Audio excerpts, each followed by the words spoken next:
Welcome to Study IQ. I'm Amit Varidi Kilor.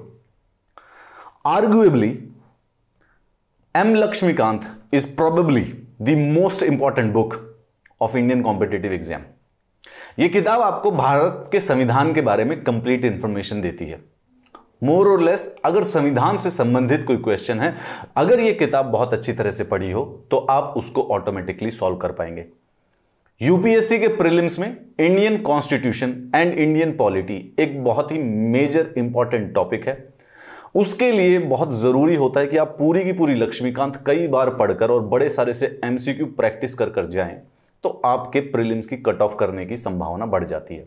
On average plus minus चलता रहता है 15 के करीब क्वेश्चन हर साल. 100 क्वेश्चंस में प्रीलिम्स में से 15 क्वेश्चन पॉलिटी से पूछे जाते हैं. All of them usually are can be solve from Laxmikant.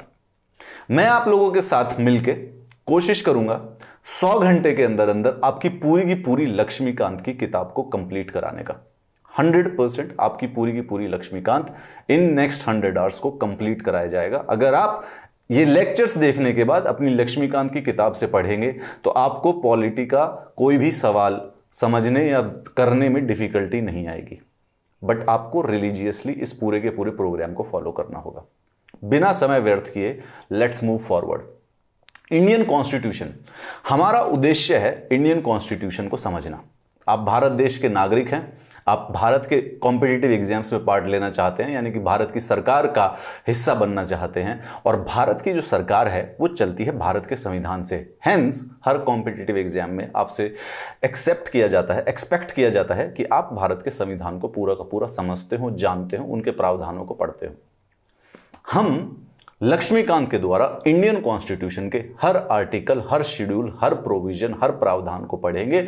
उसको किस प्रकार से भारत की सरकार चलती है, कैसे पावर्स को डिस्ट्रीब्यूट किया गया है, नागरिक कौन होता है, नागरिक के अधिकार कैसे चुने जाते हैं, कॉन्स्टिट्यूशनल बॉडीज कौन सी होती है, नॉन कॉन्स्टिट्यूशनल बॉडीज कौन सी होते हैं, हर एक चीज को हम इस संविधान के इन क्लासेस के द्वारा, लक्ष्मीकांत इन 100 आवर्स के द्वारा पूरा का पूरा करने की कोशिश करेंगे. हमारा उद्देश्य होगा इंडियन कॉन्स्टिट्यूशन को स्टडी करना in detail with each and every article, with each and every nuance. We will try to make sure कि आपका ये पूरा का पूरा इसके अंदर कंप्लीट हो जाए. The constitution of India. Constitution of India is a miracle in itself. आज से 1000, 1500, 2000 साल के बाद when the humanity will look back, they will Marvel at this document. It is a work of art in itself. और हमारे पूरे के पूरे प्रेजेंट मॉडर्न सिविलाइजेशन का बेस है Indian constitution. Hence we should learn, चाहे हम एग्जाम्स की प्रिपरेशन कर रहे हो या नहीं कर रहे हो, हमें अंडरस्टैंड करना चाहिए कि आखिर क्या है भारत का संविधान और कैसे बना था. लक्ष्मीकांत के चैप्टर वाइज स्टडी होगी. हमारा उद्देश्य, हमारी वो बेस बुक होगी, उसी से हम पढ़ाई करेंगे. लक्ष्मीकांत की बेस बुक किसी भी चीज के बारे में, कॉन्स्टिट्यूशन के बारे में, जैसे कॉन्स्टिट्यूशन स्टार्ट होता है, फिर union territories, article to article हम सारे के सारे उसको चैप्टर वाइज पढ़ने की कोशिश करेंगे. आज का जो ये लेक्चर होगा हमारा फर्स्ट चैप्टर से स्टार्ट लक्ष्मीकांत के. अगर आप मुझसे जुड़ना चाहते हैं और आपको इन क्लासेस के पीडीएफ आपको जरूरत पड़ेगी, यकीन मानिए आप इस टेलीग्राम चैनल को जरूर ज्वाइन कीजिएगा. इस टेलीग्राम चैनल पर आप मुझसे, मेरे साथ भी जुड़ सकते हैं और इन क्लासेस के पीडीएफ भी आपके साथ शेयर कर दिए जाएंगे. You can also find me on any of your choice of your social media. अब शुरुआत करते हैं बिना किसी समय को और एक्स्ट्रा व्यर्थ किए हुए. हमारा पर्पस है भारत का संविधान पूरा का पूरा पढ़ना. भारत का संविधान पढ़ने के लिए हमारा बेस है लक्ष्मीकांत की किताब. हमारा उद्देश्य है कि उसको 100 घंटे के अंदर अंदर पूरा का पूरा कंप्लीट कर दिया जाए.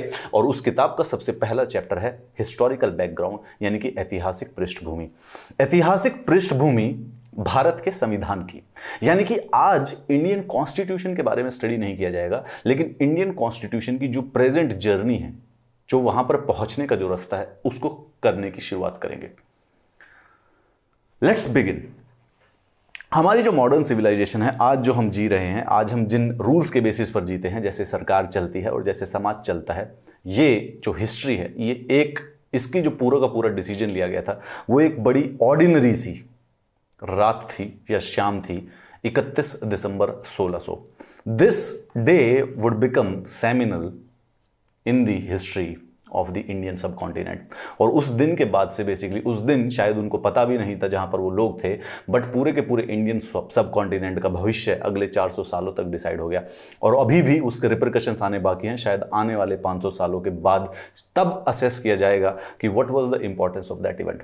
31 दिसंबर 1600 को एक इंपॉर्टेंट इवेंट हुआ, constitution of east India company. एक कंपनी ईस्ट इंडिया कंपनी के नाम से ब्रिटेन में कॉन्स्टिट्यूट की गई। एक ट्रेडिंग कंपनी थी, सिंपल सी बात है। उसको कॉन्स्टिट्यूट किया गया था by the royal charter of 1600। वहां पे उस समय जो महाराज थे, मोनार्क थे, उन्होंने एक चार्टर निकाला, ठीक है, एक फरमान निकाला जिससे ईस्ट इंडिया कंपनी को कॉन्स्टिट्यूट कर दिया गया। इस चार्टर में सिर्फ ये बताया गया था कि ईस्ट इंडिया कंपनी के पास कुछ लेजिस्लेटिव पावर होंगी, यानी कि वो स्वयं अपने खुद के कुछ कानून बना सकती है, और इनके पास मोनोपोली होगी ईस्ट, यहां पर जो भी भारत के इंडियन ओशियन में ट्रेड करने के लिए। बेसिकली अगर आप इसको समझना चाहें तो ये समझिए कि कुछ ट्रेडर्स थे, रिच ट्रेडर्स, एरिस्टोक्रेट्स जो लोग थे, वो ट्रेड करना चाहते थे, मसालों में ट्रेड करना चाहते थे, सॉल्ट, शुगर, टी, ओपियम, इन चीज़ों में ट्रेड किया करते थे। उन्हें फरमान चाहिए था मोनार्क से, ब्रिटेन के मोनार्क से, कि हमें इंडियन ओशन में ट्रेड करने के लिए मोनोपोली दे दीजिए, कि हमारे अलावा कोई और ट्रेड ना कर पाए। और उन्होंने एक अपने नाम की एक कंपनी बनाई, ईस्ट इंडिया कंपनी। अगर आप अपने दोस्त के साथ काम करना चाहते हैं, आप एक कंपनी बनाएंगे, राइट, और वो कंपनी बनाने के बाद आप काम करना स्टार्ट करेंगे। बस इसी प्रकार से ये ईस्ट इंडिया कंपनी थी। अगर शुरुआत में देखें तो 216 लोग थे जिस दिन ये बनी थी, 216। उस समय के वहां के नाइट्स और एल्डरमैन, यानी बेसिकली वहां की एरिस्टोक्रेटिक क्लास, जो कि रिच हो, जो मतलब वहां पे उस समय जिनके पास पैसा था, ट्रेडर्स थे वो। आप बिल्कुल सरल भाषा में ये समझे, ये traders will define the history of the Indian सब कॉन्टिनेंट फ्रॉम हियर ऑन। इसमें एक गवर्नर था सबसे सीनियर, और 24 डायरेक्टर थे। ये बेसिकली इस 225 लोगों की एक कंपनी थी, उसको बेसिकली गवर्न करने के लिए उसकी मैनेजमेंट थी। आप ये समझ लीजिए, ये गवर्नर आज के समय का जो सीईओ है, और ये बेसिकली जो डायरेक्टर, जैसे कि बोर्ड ऑफ डायरेक्टर होते हैं, उस प्रकार से इन लोगों ने एक फरमान ले लिया ब्रिटेन के मोनार्क से कि हम मोनोपोली है हमारे पास ट्रेड करने की, cotton, silk, indigo, dye, sugar, salt, spices, tea, opium, इन चीजों का ट्रेड किया करते थे। बहुत ही सरल बात है, इतना ही था। आगे कहानी बढ़ती है अब हमारे इसी इतिहास की। ये 16वीं सदी से, जो 1600 से स्टार्ट होती है, ये 8 साल के बाद, it takes them 8 years to reach the shores of India. 1608 में पहली बार ईस्ट इंडिया कंपनी का एक जहाज है जो कि भारत के में सूरत पर लैंड करता है। यही जो कंपनी है, ये पहली अपनी फैक्ट्री बनाती है 1611 में मसूलीपट्टनम में, जो कि आंध्र प्रदेश में है, और उसके बाद दूसरी फैक्ट्री बनाती है सूरत में 1612 में। कुछ लोगों ने बचपन की एनसीईआरटी में सबसे पहली जो फैक्ट्री है वो सूरत में भी सुनी होगी, परंतु वो छोटे बच्चों के लिए बताने के लिए होती है। एग्जैक्ट द फर्स्ट फैक्ट्री थी वो मसूलीपट्टनम आंध्र प्रदेश में सेटअप हुई थी। फैक्ट्री आज की प्रेजेंट डे फैक्ट्री नहीं, आप इसको समझ लीजिए एक गोडाउन।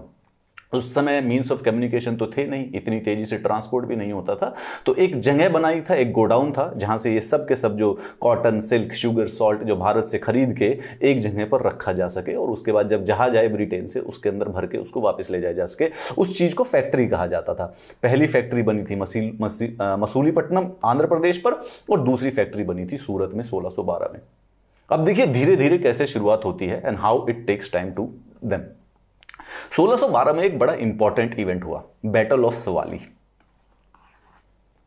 ये एक बड़ी छोटी सी नेवल वॉर थी ईस्ट इंडिया कंपनी और पोर्चुगीज के बीच में। बेसिकली 2 या 3, 4, 5 जहाजों के बीच में थोड़ी सी छोटी सी लड़ाई थी। ये जो उस समय का यूरोप था, उस समय का यूरोप के अंदर जो उनकी नेवीज थी काफी स्ट्रांग हो गई थी। पोर्चुगीज, डच, स्पेन और ब्रिटेन और फ्रांस, ये सब के सब ट्रेड किया करते थे दूसरे दूसरे देशों से जाकर। यहां पर भारत में पोर्चुगीज भी ट्रेड के लिए आते थे, फ्रेंच भी आते थे, और अब ईस्ट इंडिया कंपनी भी आने लगी थी। हम ईस्ट इंडिया कंपनी के बारे में इसलिए पढ़ रहे हैं क्योंकि ये फाइनली जीत कर भारत के ऊपर राज करने लगी थी। ईस्ट इंडिया कंपनी और पोर्चुगीज के बीच में बैटल ऑफ सवाली हुई, एक छोटी सी नेवल बैटल थी। This actually is considered as the root of the modern navy. यहां से भारत की जो आज की जो नेवी शक्ति है वो यहां से निकल कर आती है। उस समय किसी को पता नहीं था कि ये इतनी सेमिनल इवेंट हो जाएगा लड़ाई का। उस लड़ाई में हुआ क्या कि बेसिकली ईस्ट इंडिया कंपनी जीत गई। सूरत के पास है ये सवाली नाम की जो जगह है, ये सूरत के पास है। और याद रखिए सूरत में 1612 में इन्होंने दूसरी फैक्ट्री लगा ली है। ट्रेड की थी छोटी मोटी, इसीलिए लड़ाई चलती रहती थी। इसमें ईस्ट इंडिया कंपनी जीत गई। इससे मुगल एम्परर की नजर ईस्ट इंडिया कंपनी के ऊपर पड़ गई, और उस दिन के बाद से ईस्ट इंडिया कंपनी के अंदर ईस्ट इंडिया कंपनी को थोड़ा सा प्रेफरेंस देने लग गए मुगल एम्परर। याद रखिए 1612 चल रहा है, यानी अकबर के जो बेटे हैं जहांगीर इस समय वही राज कर रहे हैं। अभी ताजमहल जिसने बनाया वो राजा भी नहीं बना है, ये उस समय की बात है। चलिए अब ये 1612 में थॉमस रो नाम का एक डिप्लोमेट है जो कि ब्रिटेन का हुआ करता था, वो भारत भेजा जाता है जहांगीर से बात करने के लिए, इस चीज को अरेंज करने के लिए कि एक कमर्शियल ट्रीटी मिल जाए for exclusive rights for trade in the Surat. Thomas Roe.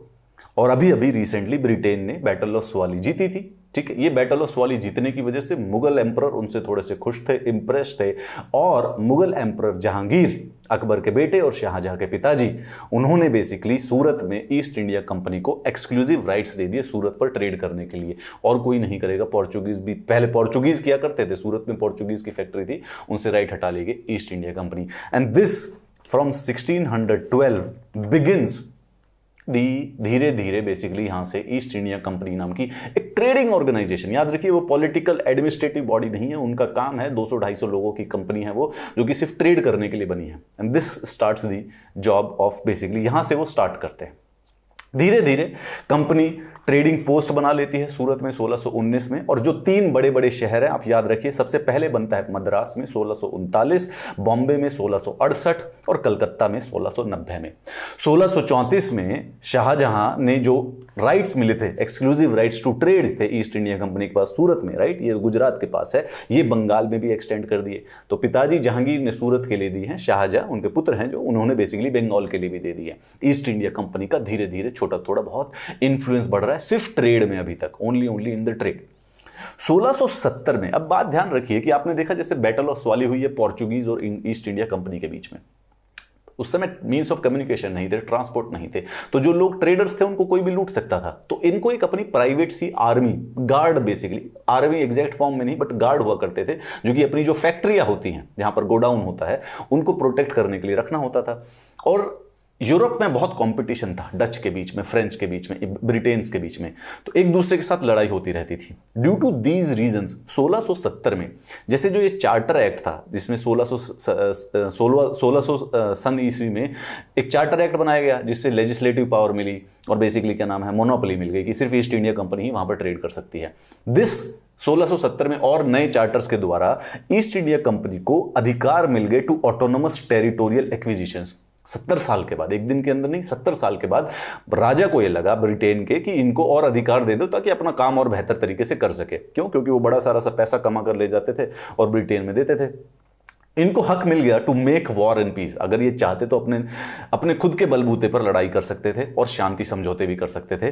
To exercise civil and the criminal jurisdiction over its own individuals. देखिए ब्रिटेन में लॉ है, ब्रिटेन में मोनार्क है, तो वहां पे सिविल और क्रिमिनल ज्यूरिसडिक्शन ब्रिटेन के राजा के पास है। परंतु जो लोग इंडिया में रह रहे हैं, ईस्ट इंडिया कंपनी के उन फैक्ट्रियों में रह रहे हैं, वो तो बेसिकली 2-3 महीने के बाद, 2-3 साल के बाद जाते हैं। रोज रोज तो शिप वहां पे हवाई जहाज जाते नहीं थे, तो इसीलिए उनके ऊपर सिविल और क्रिमिनल ज्यूरिसडिक्शन लेने के लिए वो अधिकार दे दिए गए ईस्ट इंडिया कंपनी को। अब यहां पर ईस्ट इंडिया कंपनी, जो कि सिर्फ और सिर्फ एक ट्रेडिंग बॉडी थी, अब धीरे धीरे से इसके अंदर कुछ गवर्नमेंट टाइप की पावर्स आने लग गई हैं। लड़ाई कर सकती है, युद्ध कर सकती है, शांति समझौते कर सकती है, टेरिटरी को एक्वायर कर सकती है, सिविल और क्रिमिनल ज्यूरिसडिक्शन मिल गई है। धीरे धीरे ये बॉडी बनेगी देश की सबसे बड़ी पॉलिटिकल पावर। इस प्रकार से 3 चार्टर एक्ट आए थे बड़े बड़े। पहले 1600 सदी में यहाँ पे ईस्ट इंडिया कंपनी का जन्म होता है। 1661 में और अधिक लेजिस्लेटिव पावर दे दी जाती है, इसमें और कुछ मतलब ज़्यादा पावर दे दी, आप और काम कर लीजिए, जैसे अभी भी हमने डिस्कस किया। 1726 में भी लेजिस्लेटिव पावर्स को और इंक्रीज कर दिया जाता है और पहली बार यहाँ पर यूनिफॉर्म जुडिशियल सिस्टम का भी बेसिकली अधिकार देते हैं, क्योंकि जो सिविल एंड क्रिमिनल ज्यूरिसडिक्शन मिली थी वहां पर उसको अब यूनिफॉर्म बना दिया गया जुडिशियल सिस्टम। ये जो सिस्टम है ये हमारे देश के मॉडर्न लीगल सिस्टम का सबसे रूडिमेंट्री लीगल सिस्टम है। चलिए आगे बढ़ते हैं, अब आ जाते हैं काम के मुद्दे पर, जो कि हमें पढ़ाई जहां से स्टार्ट करनी है। हमें पढ़ना है एक्चुअली में 1773 के regulating acts. Battle of Plassey Indian subcontinent की बहुत ही ज्यादा इंपॉर्टेंट युद्ध माना जाता है। बैटल ऑफ प्लासी, इस युद्ध ने यह डिसाइड किया था कि भारत पर राज कौन करेगा। अब रेट्रोस्पेक्ट में देखते हैं, उस समय तो कोई नहीं अंदाजा लगा सकता था कि this will have such repercussions. Battle of Plassey 1757 में हुई थे 23 जून से। इंडीड ये ही डेट मानी जाती है जिस दिन से कंपनी राज स्टार्ट होता है भारत के ऊपर। भारत के ऊपर पहले मुगल एम्परर्स राज करते थे। 1757 से लेके 1858 तक अप्रॉक्सीमेटली 100 साल हैं, एग्जैक्टली 100 साल तक ईस्ट इंडिया कंपनी का प्रभुत्व था। वहां पर सबसे मेन इंपॉर्टेंट पॉलिटिकल पावर थी simultaneously existing with the Mughal emperors. इसके अलावा 1858 के बाद सिंगुलरली पूरे के पूरे इंडियन सब कॉन्टिनेंट पर डायरेक्ट ब्रिटिश क्राउन यानी जो ब्रिटिश का राज है, जो डायरेक्ट ब्रिटिश राज किया करते थे, ये पैरेलल में राज करते थे। 1757 से स्टार्ट होता है। तो बैटल ऑफ प्लासी है क्या? बैटल ऑफ प्लासी बेसिकली एक लड़ाई लड़ी गई थी जो कि ईस्ट इंडिया कंपनी के जनरल रॉबर्ट क्लाइव और बंगाल के नवाब सिराजुद्दौला के बीच में लड़ी गई थी। ठीक है, ये लड़ी इसलिए गई थी क्योंकि बंगाल के अंदर आप जानते हैं कि शाहजहां ने बेसिकली कुछ राइट्स दे दिए हैं ईस्ट इंडिया कंपनी को, तो वहां के जो नवाब हुआ करते थे उनको वो प्रोटेक्शन प्रोवाइड करते थे ईस्ट इंडिया कंपनी को, और ईस्ट इंडिया कंपनी उनके बदले में उनको कुछ टैक्सेस दिया करती थी। ईस्ट इंडिया कंपनी अपनी ट्रेड प्रिविलेजेस को मिसयूज कर रही थी and non payment of taxes. इस वजह से जो नवाब हुआ करता था बंगाल का, उसने जो उनकी फोर्ट विलियम्स था, उन्होंने देखिए अभी काफी समय बीत चुका है, 1600 से 1757, 150 साल बीत चुके हैं। ये बहुत बड़ा समय होता है, ठीक है, मतलब काफी चीजें बदल चुकी हैं। 1757 तक वहां पर कलकत्ता में ईस्ट इंडिया कंपनी ने एक फोर्ट बना लिया, फोर्ट विलियम्स। बड़ा, अब तो बड़ा कारोबार, बहुत ज्यादा बड़ा कारोबार हो चुका है। क्योंकि वो टैक्स नहीं पे कर रहे थे, अपने ट्रेड प्रिविलेजेस को मिसयूज कर रहे थे, जो बंगाल का नवाब था उन्होंने उस फोर्ट विलियम्स को सीज किया और वहां के कुछ ब्रिटिश सोल्जर्स और एंग्लो इंडियन सोल्जर्स, भारतीय जो कि उनके सोल्जर उसमें काम किया करते थे, उनको एक डंजन, बेसिकली एक छोटी सी जेल थी उस फोर्ट विलियम्स के अंदर, उसके अंदर कैद कर दिया। 6 लोगों की जगह थी उस जेल के अंदर, उसके अंदर भर दिए थे 146। गर्मी और एग्जॉशन के कारण 146 में से 123 लोगों की मृत्यु हो गई। इसको भारत के इतिहास में कहा जाता है द ब्लैक होल ट्रेजेडी, बहुत ही खतरनाक। इस ट्रेजेडी को, ये ट्रेजेडी हुई है 1756 के करीब, ठीक है, 1756। This tragedy finally led to Britishers to realise कि अब वो भारत के साथ कंप्लीटली लड़ना चाहते हैं, क्योंकि इससे जो एनिमिटी पैदा हुई नवाब ऑफ बंगाल के साथ, उसको नहीं रोक पाए। फिर वो नवाब ऑफ बंगाल के साथ लड़ाई हुई रॉबर्ट क्लाइव की 1757 23 जून को, और ये करप्शन से जीती गई। नवाब ऑफ बंगाल के एक कमांडर थे, इनकी मिलिट्री के कमांडर इन चीफ थे, जो इनकी मिलिट्री संभालते थे, मीर जफर। रॉबर्ट क्लाइव ने मीर जफर को रिश्वत दे दी कि मैं ये लड़ाई पर तुम हिस्सा मत लेना, यू डोंट पार्टिसिपेट इन, मैं तुमको नवाब ऑफ बंगाल बना दूंगा। And hence the battle of Plassey was one. घर के ही लोग थे, उन्होंने ही धोखा दिया और बेसिकली बैटल ऑफ प्लासी जीत ली रॉबर्ट क्लाइव ने। And this finally and started the East India company's political domination of the Indian subcontinent. Mir Jafar को बेसिकली बाद में नवाब बना दिया गया, 3 साल के लिए वो नवाब भी रहे। 1760 में मीर जफर के ही बेसिकली सन इन लॉ को मीर कासिम को भी बना दिया। अब मीर कासिम की बात करते हैं, लेकिन जो बैटल ऑफ प्लासी हुई, तो बैटल ऑफ प्लासी में क्या हुआ, उसके बाद इनके पास अधिकार आ गए बड़े सारे से। मीर जफर बेसिकली नवाब बन गए, जो कि रॉबर्ट क्लाइव का ही आदमी था मोर और लेस, उससे बड़े सारे से कंसेशन निकाल दिए। मीर जफर को हटाकर मीर कासिम को बना दिया गया 1760 में, वो भी उन्हीं का आदमी था। लेकिन मीर कासिम धीरे धीरे थोड़ा सा ज्यादा पावरफुल होने लगा, तो एक और जो दूसरी फाइनल बैटल, जो कि बैटल ऑफ प्लासी तो सिंबॉलिक थी, लेकिन इससे फाइनल रूल सेटअप हो गया, बैटल ऑफ बुक्सार। ये मीर कासिम जो कि बंगाल के नवाब हैं, और हेक्टर मुनरो जो कि ईस्ट इंडिया कंपनी, ये रॉबर्ट क्लाइव के ही बेसिकली एक जनरल थे, हेक्टर मुनरो, इन दोनों के बीच में हुई थी। अगेन यहां पर मीर कासिम के साथ शाह आलम भी थे। शाह आलम बेसिकली उस समय मुगल राज करते थे, और हेक्टर मुनरो ने इन दोनों की सेना को हरा दिया। बैटल ऑफ बुक्सार खत्म होती है ट्रीटी ऑफ इलाहाबाद से। ट्रीटी ऑफ इलाहाबाद में क्या हुआ, Shah Alam granted the East India company the diwani rights or the right to collect taxes on the behalf of emperor from the eastern provinces of the Bengal, Bihar and Odisha. These rights allowed the company to collect revenue directly from the people of the Bengal, Bihar and Odisha. आपको शायद पता नहीं है, परंतु कितनी important चीज हुई है पिछले 165 सालों से, क्योंकि ये 1764 में हुई है। पिछले 165 सालों से क्या हो रहा है कि ईस्ट इंडिया कंपनी ब्रिटेन से आती है इंडिया में, और नमक शुगर, टी, ओपियम, ये सारी की सारी चीजें खरीदती है, लेकिन वो सोना लाती है यूरोप से और भारत को दे देती है। तो इंडिया में पैसा आ रहा है, यहां से रॉ मटेरियल जा रहा है। अब ईस्ट इंडिया कंपनी के बाद, बैटल ऑफ बुक्सार के बाद हो गए हैं दीवानी राइट्स। सारे के सारे जगह से वो खुद रेवेन्यू कलेक्ट कर सकते हैं और उस रेवेन्यू का कुछ हिस्सा उन्हें मुगल एम्परर को दे देना है। अब वो उसी रेवेन्यू से रॉ मटेरियल खरीद रहे हैं और उसी रॉ मटेरियल को बेसिकली अब इंग्लैंड भेज रहे हैं। This is the beginning. ये भारत की जो वेल्थ है वो यूरोप में ट्रांसफर होना स्टार्ट हो जाती है। ये बैटल ऑफ बुक्सार ने गलती करवाई थी। अब यहां पर आगे चलते चलते अब आ जाता है कि बेसिकली अब ईस्ट इंडिया कंपनी बहुत बड़ी पावरफुल कॉर्पोरेट एमएनसी बन चुकी है, मल्टीनेशनल कॉर्पोरेशन बन गई है, रेवेन्यू कलेक्ट कर रही है वो भारत से इस समय। ऐसे में 175 साल अप्रॉक्सीमेट बनने के बाद ब्रिटिश क्राउन को लगता है कि करप्शन बहुत बढ़ गई है। यहाँ से जो भी ईस्ट इंडिया कंपनी के जो लोग होते थे, जो यहाँ काम करते थे, जब भी इंग्लैंड जाते थे तो भर भर के पैसा लेके जाते थे, बड़े बड़े एस्टेट खोल डालते थे 600 एकड़ की। वहाँ पर मोनार्क, ब्रिटिश पार्लियामेंट ने देखा कि ये थोड़ा सा कंट्रोल रखना चाहिए, क्योंकि है तो उन्हीं की उस समय मोनार्की, ऐसे कोई डेमोक्रेटिक सिस्टम नहीं है।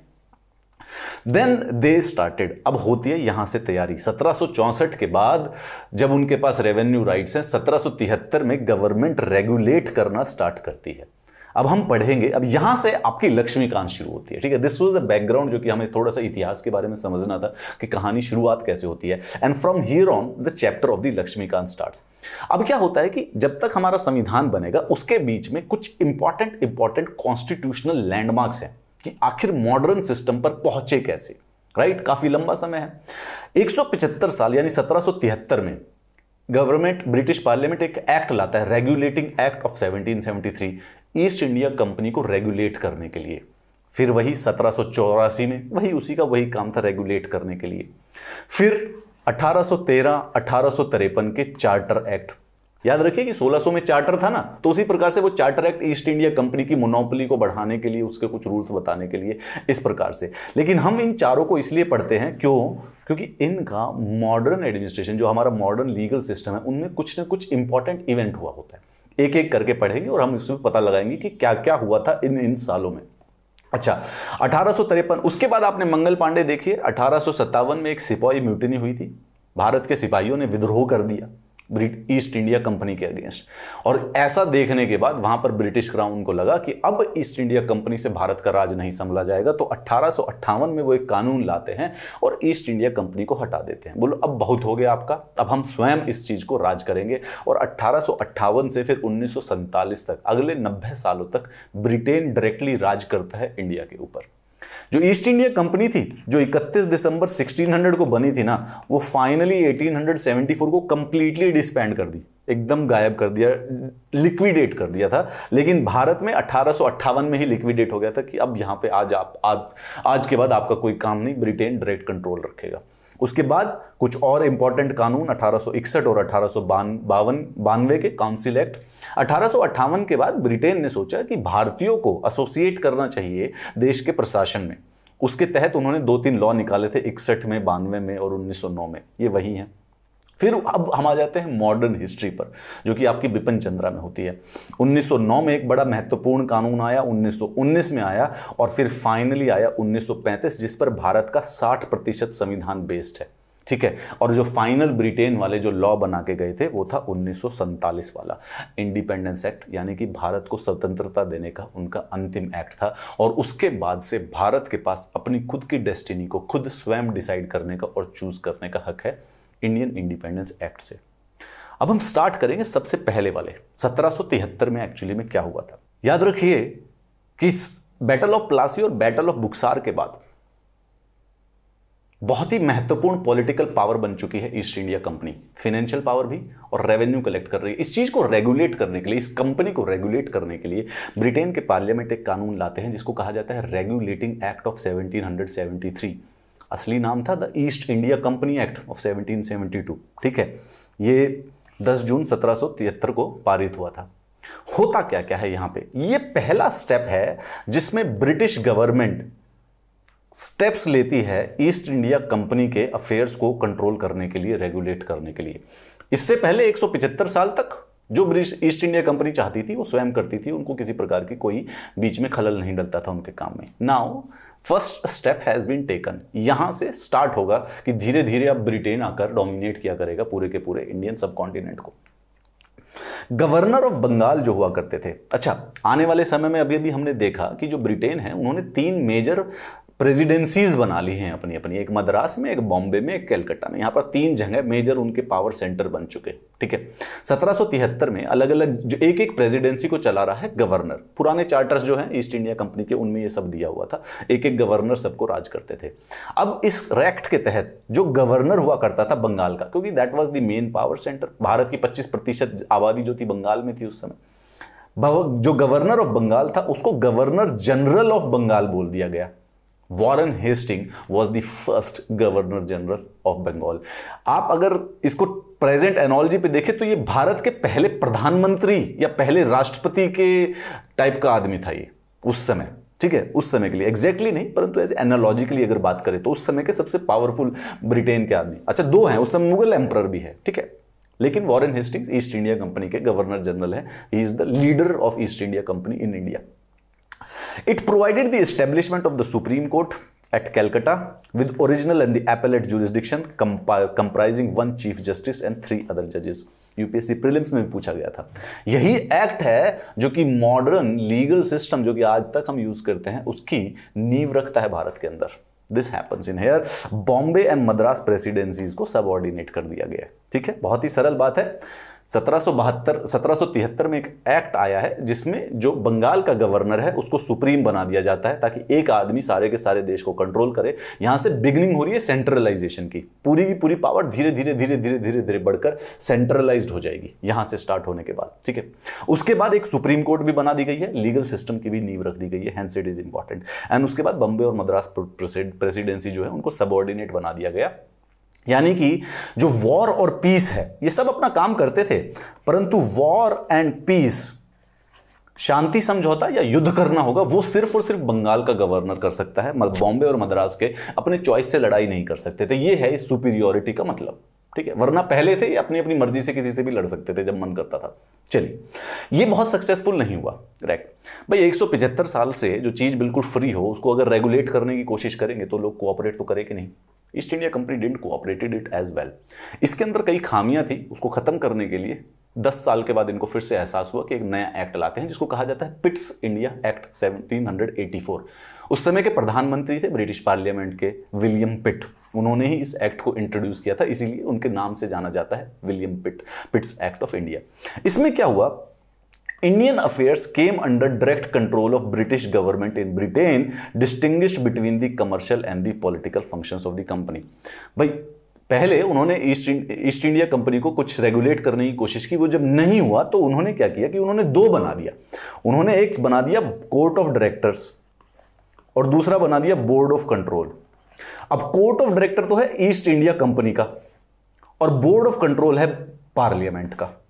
अब ये दोनों मिलके जो भारत के अंदर ईस्ट इंडिया कंपनी की जितनी भी टेरिटरीज हैं उनको मैनेज करेंगे, समझ गए ना। तो कंट्रोल बढ़ाना है ना धीरे धीरे। आप सोचिए कि ब्रिटेन के राजा भारत पर राज करने आ रहे हैं 1858 में, लेकिन स्टेप बाय स्टेप आ रहे हैं। तो 1773 में उन्होंने कुछ नहीं कहा, उन्होंने कहा कि भाई रेगुलेट कर लो आप। फिर 1784 में आके वो कहते हैं कि बोर्ड ऑफ डायरेक्टर आपकी मदद किया करेगा, आप अपना एक बनाइए कोर्ट ऑफ डायरेक्टर्स जो कि ईस्ट इंडिया कंपनी का, ये सिर्फ कमर्शियल अफेयर देखे, ट्रेड जो करते हैं आप सिर्फ वही कीजिए। However it created a new board of control जिसके अंदर 6 मेंबर थे to manage the political affairs, to supervise direct all operations of civil and military of British possessions in India. It established a system of dual government. 2 government हो गई। आप notice कीजिए कि एक तो ईस्ट इंडिया कंपनी की government हो गई है जो कि कोर्ट ऑफ डायरेक्टर्स है, लेकिन ये सिर्फ और सिर्फ ट्रेड का काम कर रहे हैं, यानी कि फिनेंस मिनिस्ट्री है अलग, और दूसरी हो गई है बोर्ड ऑफ कंट्रोल की। ये ब्रिटिश पार्लियामेंट में से है, परंतु ये होम मिनिस्ट्री या फिर लॉ मिनिस्ट्री इन सब का मिक्सचर है। ये खुद लॉ भी बनाते हैं, एडमिनिस्ट्रेशन भी देखते हैं, लेजिस्लेशन भी करते हैं और एग्जीक्यूटिव फंक्शंस भी रखते हैं। Dual government. Pitt India act क्या करता है, कमर्शियल फंक्शंस को हटा देता है ईस्ट इंडिया कंपनी के, अलग करता है पॉलिटिकल फंक्शंस यानी लॉ बनाना, एडमिनिस्ट्रेशन, जुडिशरी जो ये फंक्शंस है इन सबको अलग कर देता है। ये जो पॉलिटिकल फंक्शंस है ये ब्रिटिश पार्लियामेंट अब हैंडल कर रहा है through the board of control. और अब इस समय ईस्ट इंडिया कंपनी के पास सिर्फ और सिर्फ कमर्शियल फंक्शंस रह गए, ठीक है। अब वो एडमिनिस्ट्रेटिव बॉडी नहीं रही है बहुत बड़ी। कंपनी में जो टेरिटरी थी, जो भी उन्होंने अपने देश में जहां जहां कब्जा कर रखा था, उसको पहली बार वो इस लॉ के अंदर ब्रिटिश पोजेशंस इन इंडिया कह देते। उनको लगने लग गया है कि ब्रिटेन। चलिए अब आगे बढ़ते हैं। 1784 के बाद फिर आता है चार्टर एक्ट 1813। बीच में कई और आते हैं अनइंपॉर्टेंट वाले, आप उसे किताब से पढ़ लेगा, बड़ा सरलता से आसान से समझ आ जाएगा, सिर्फ याद करना है कि क्या क्या इवेंट हुआ था। 1813 में क्या होता है, पहली बार 1600 से स्टार्ट हुई 213 साल के बाद मोनोपोली जो थी ईस्ट इंडिया कंपनी की, उसको खत्म कर दिया जाता है सिर्फ in trade with China and trade with T with India. यानी कि चाय सिर्फ ईस्ट इंडिया कंपनी खरीदेगी और चाइना के साथ करेगी, बाकी हर जगह से मोनोपोली खत्म। और बाकी जो और कोई कंपनी अगर ब्रिटेन की है वो काम करना चाहती है, ट्रेड करना चाहती है तो कर सकती है। Thus the trade with India for all commodities except tea was thrown open to all British subject. This lasted till 1833 when the next charter abolished the trade of the company. 1833 में trade भी हटा दिया। Sovereignty of the British Crown over the company's territories, constitutional position of British territories in India explicitly defined for the first time। अब clear है, पहले तो बस British possession बोलकर चल गया, वेग था, एम्बिगुअस था। यहां पर बता दिया गया कि जो कंपनी के पास जो जो टेरिटरीज हैं भारत में वो ब्रिटिश क्राउन की है। क्रिश्चियन मिशनरीज को आने के लिए अलाउ कर दिया गया और वेस्टर्न एजुकेशन को भी प्रमोट करने के लिए ब्रिटिश टेरिटरीज में स्टार्ट कर दिया। 1 लाख रुपए का आवंटन किया गया था। उस समय 1813 में टोटल बजट था 49 लाख, जिसमें से 1 लाख वेस्टर्न एजुकेशन को प्रमोट करने के लिए था। यानी 2% of the GDP of that time budget जो था वो बेसिकली शिक्षा के लिए था। ये वो एक्ट है 1813 का, जिसकी वजह से आप और मैं दोनों के दोनों इंग्लिश और वेस्टर्न एजुकेशन को समझते हैं और जानते हैं। It authorise the local governments to impose taxes. ठीक है, ये सरलता की बात है। 1813 के बाद फिर हम आगे बढ़ते हैं 1833 पर। 20-20 साल के एक्ट थे। ये जो एक्ट है ये 20 साल के लिए ईस्ट इंडिया कंपनी को आगे की पावर्स देता है। ठीक है, फिर 20 साल के बाद वो दोबारा से एक नया एक्ट बनाते हैं जिसको कहते हैं Saint Helena Act 1833। Charter act 1833 है। सेंट हेलेना एक्ट इसलिए कहा जाता है क्योंकि सेंट हेलेना नाम का हमारा जो अफ्रीका है उसके पश्चिमी तट पर एक आइलैंड है सेंट हेलेना, वो ईस्ट इंडिया कंपनी कंट्रोल किया करती थी। उसको ब्रिटेन के क्राउन ने ले लिया था, वो इस एक्ट में लिखा हुआ था, तो इसीलिए इसको सेंट हेलेना एक्ट भी कहते हैं। पर चार्टर एक्ट 1833 में जो भारत से संबंधित प्रावधान है वो देखते हैं। ये फाइनल स्टेप्स टुवर्ड सेंट्रलाइजेशन था। 1773 में जो सेंट्रलाइजेशन का मुकाम स्टार्ट हुआ था वो यहां पर पूरा हो जाता है। कैसे पूरा हो जाता है कि जो गवर्नर जनरल ऑफ बंगाल थे उसको finally governor general of India कहना स्टार्ट कर देते हैं। और विलियम बेंटिक, ये है William Bentinck, he was the first governor general of India. Modern India के ये बेसिकली पहले प्रेसिडेंट होने की संभावना है। इससे पहले तो बंगाल को एक लोकलाइज्ड वर्जन था। इनको इंडिया का गवर्नर जनरल कहा जाता है। भारत के पहले प्रधानमंत्री, पहले राष्ट्रपति टाइप का कोई चीज, उस समय ऐसी चीज एग्जिस्ट नहीं करती थी तो एग्जैक्ट नहीं बोल सकते हैं। सारे सिविल और मिलिट्री पावर, प्रधानमंत्री की पावर भी थी, राष्ट्रपति की भी पावर थी, और आर्मी और नेवी चीफ और एयरफोर्स उस समय हुआ नहीं करती थी, तो आर्मी और नेवी चीफ की जो पावर थी वो भी इन्हीं के पास हुआ करती थी। William Bentinck, the all powerful governor general of India. Governor of Bombay और मद्रास से सारी की सारी लेजिस्लेटिव पावर्स भी ले ली। पार्लियामेंट भी यही थे। Laws made under previous acts were known as regulation. इसके अंदर एक्ट कहते थे। It ended the activities of EIC as commercial body, making it purely administrative body. अब जो ईस्ट इंडिया कंपनी थी अप्रोक्सीमेटली 233 साल के बाद ट्रेड से भी हटा दी, बोला एडमिनिस्ट्रेशन कर दो, बस इतना ही काम रह गया, अब तुम लोगों का ट्रेड हम स्वयं देख लेंगे। Law member Macaulay in governor general's council, provision for open competition negated by this act. इस एक्ट में जो सिविल सर्विसेज होती थी ईस्ट इंडिया कंपनी के, जो लोग यहां पर काम करने आते थे, उसके लिए एक सिविल सर्विसेज का प्रावधान था। मैं अभी बताता हूं उसमें क्या था। इस एक्ट में ऐसा बोला गया था कि इंडियंस के लिए भी ओपन कर देनी चाहिए, लेकिन जो ईस्ट इंडिया कंपनी के जो बोर्ड ऑफ डायरेक्टर्स है, हमने यहां पर पढ़ा था ये वाले जो बोर्ड ऑफ डायरेक्टर्स थे, कोर्ट ऑफ डायरेक्टर्स, इन्होंने मना कर दिया, बोले कि नहीं ओपन नहीं करने का है, तो इन्होंने ओपन नहीं करने दिया। Indians law codified and consolidated. Bharat के जो कानून सिर्फ और सिर्फ वर्बल हुआ करते थे मुगल के टाइम में, जिनको लिखा नहीं गया था, अब उनको लिखना स्टार्ट कर दिया पहली बार, हिंदू लॉ को, मुस्लिम लॉ को। No Indians denied employment under company on the basis of the religion and color।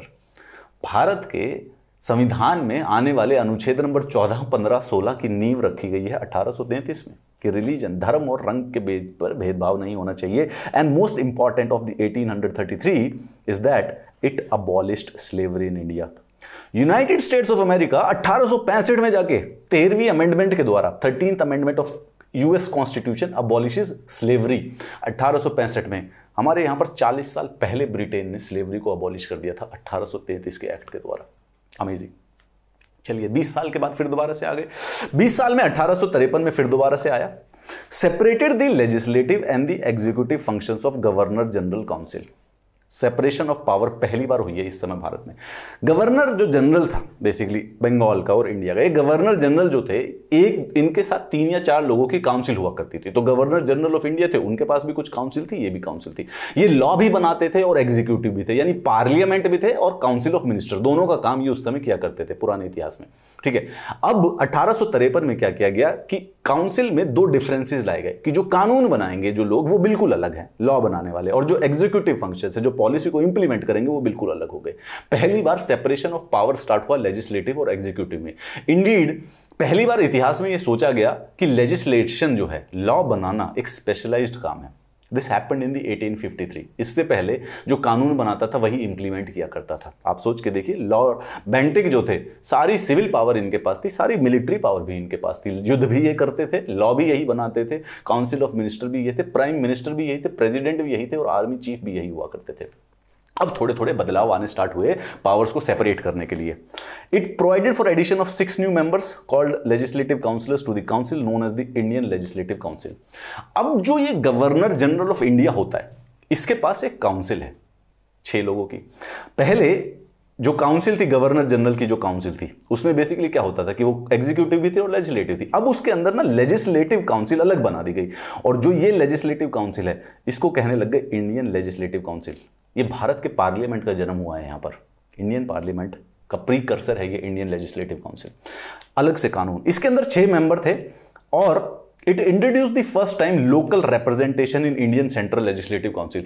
Local representation का मतलब जो भारत में ही जो लोग रहते हैं वो, लेकिन इंडियन नहीं थे, ये ब्रिटिशर्स थे। जैसे ब्रिटेन में मद्रास में कुछ ब्रिटेन के लोग रहते थे, तो उनको ऐड कर लिया गया। 6 लोग थे, उसमें से 4 लोगों को ऐड कर दिया जाता था। Introduced an open competition for civil services, covenanted civil services was thus thrown open to the Indians also. अब covenanted जो सर्विसेज थी, वो जो पहले सिविल सर्विसेज किसी को नहीं उपलब्ध होती थी, अब वो ओपन कर दी। परंतु याद रखिए, एग्जाम अभी भी 1853 में इंडिया में नहीं हो रहा है, ये यूनाइटेड किंगडम में हो रहा है। तो जो भारतीय वहां पर जाकर एग्जाम दे सकता था, वो बेसिकली अब भारत में ईस्ट इंडिया कंपनी में इंडियन सिविल सर्वेंट बन सकता था।